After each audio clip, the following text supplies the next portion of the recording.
Halika na, Berna. Maraming hugasin sa kusina.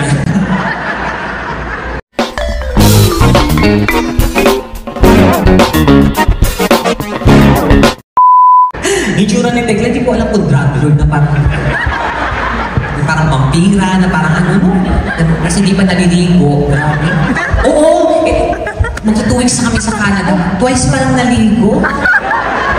My God, talagang nagreklamo na ako talaga. May amoy ka na. Masasanti ka pa ba sanay? Ilang years na tayo magkasama. Ginagano niya lang ako. Masagot pa. Sabi ko sa kanya, artista ka at malinis ka sa katawan. Kahit ganyan yung tsura mong pangit ka, malinis ka naman. Eh, totoo, di ba? Pangit naman talaga siya. Actually, silang dalawa. Kaya ang sinama ko yan para lumutang talaga. Ganun yung kung gusto yung maging maganda, magsama ka ng kaibigan na gano'n ang itsura. Totoo yun, maganda ka, depende sa katabi mo. Kaya pag yung katabi mo maganda, dumistansya ka. Ganon, lumayo ka. Tapos may naherap ka na nakita kang diwan ng itsura masyado. Yan, tabihan mo. Di mo para-paraan lang ang buhay. Ano ba kayo, di ba?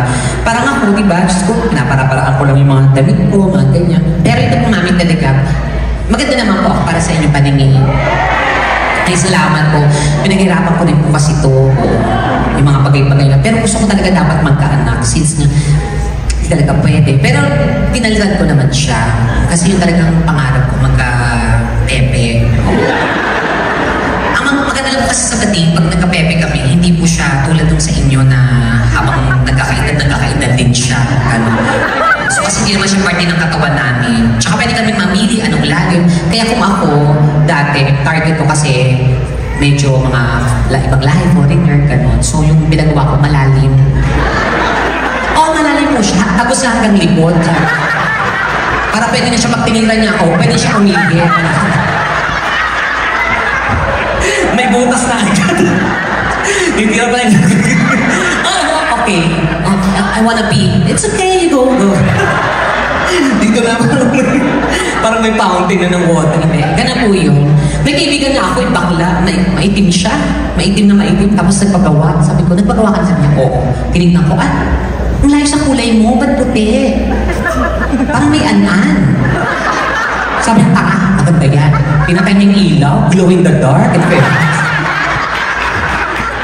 Sabi ko, ay, kakaiba! Oo, tapos lumalakad siya. Ay, naglalakad yung Pepe. Kasi madilim yun ang nakikita ko.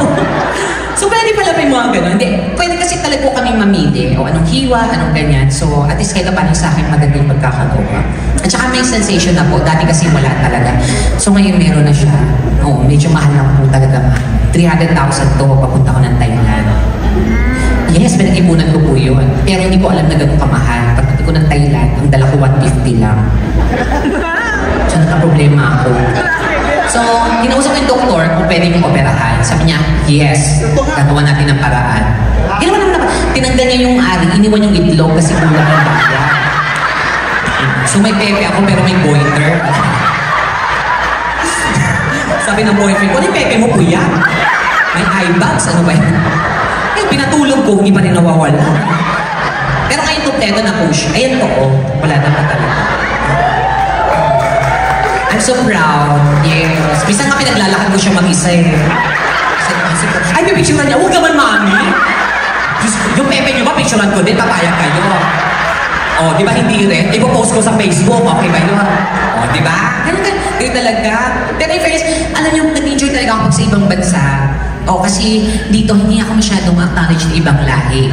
Sa Pilipinas kasi, syempre 100% Pinoy. Dito naman, ilang percent lang. So, minsan nakakalandi ako sa bar, may mga nagkindat gano'n. Kasi hindi na ako na-recognize agad na bakla. Kasi maliit ako. So, tas, alam mo yung mga ganyan-ganyan. Kasi sarap-sarap dito, mami. Diyos ko, alam nyo lang. Ang asawa niya ay Pilipino.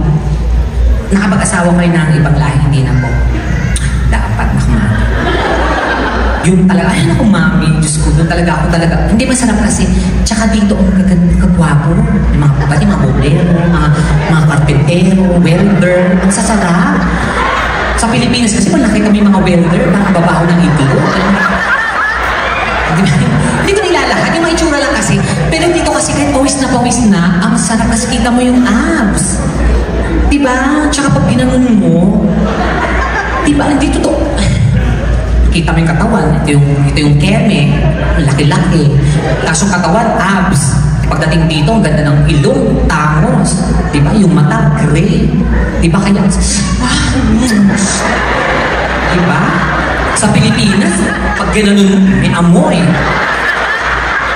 Diyos ko, tapos yung singit, parang namumuong yung bagyo. Diba? Tapos pag tingin mo sa mata, pula, adik. Diyos ko, paano ka malilibog? Diba? Kaya pag dito talaga ako, kahit ilan pa yan, hindi ako napapagod. O, tsaka dito, walang bayad. Sa Pilipinas, Diyos ko, ang liit-liit, 500. Ganun na pong sinilan ngayon, mami, ganyan, 500 lang yan. Pag lumaki ng kote, 1,000 na yan. Pag lumaki pa yan, 1,500. Pag sinubo mo, 2,500 na yun. Diba? Kaya mahal ko talaga. Pero dito talaga, it's for free. Kaya ang sarap. Kaya pag nag-migrate talaga ako, it's either Canada, America, or Australia. Kasi yun yung ina-allow nila yung same-sex marriage. So parang sabi ko, feeling ko dito na lang ako. Pero hindi pa ako makahanap talaga ng ibang lahi nila. Kasi yung iba naman puro gusto, tira. Eh, ayoko na ganun. Gusto ko relationship. Kaya baka meron kayong wala pa, te. Hello po, sir. Naalala niyo po ba ako? Naging tayo po dati. Ako yung kumpare nyo. Hello po. Yeah, sige. Aawin muna ako. And I can see some, other currencies here, Si ate, Canadian po siya. You're Canadian, sir? Wala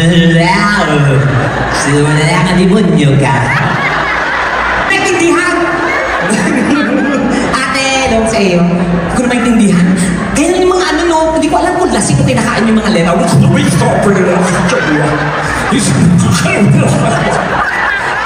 Mas nahirap tuloy ako. Kaya ayoko rin. Yan din minsan struggle namin pag nag-date ng mga ibang lahi. Ano siya sabi? Ganun, tatawa na lang, di ba? Pero anyways, enjoy the rest of the night, guys. Kumpisa pa lang po tayo. I really appreciate this, because my fellow countrymen here, I didn't receive anything like this. It's only you. Ano ba tayo? Magpapatalo ba tayo mga Pilipino? Madam, ano na? Kayo nag-umpisa na ng kaguluhan na to.